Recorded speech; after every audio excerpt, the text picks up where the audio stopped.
Good morning বন্ধুরা। আজকে সকালটা শুরু করলাম আমার ডিটক্স ওয়াটার দিয়ে। আমি এটা প্রায়ই খেয়ে থাকি, আজকে আবার খাবো।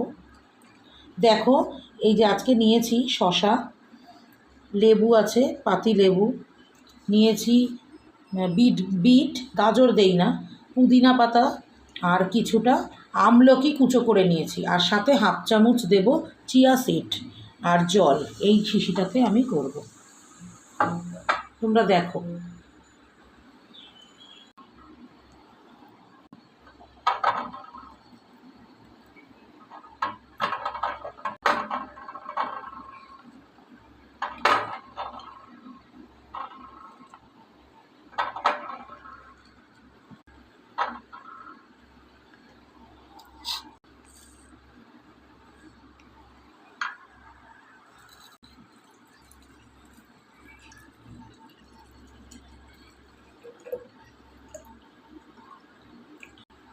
এই যে আমার ডিটক্স ওয়াটার রেডি।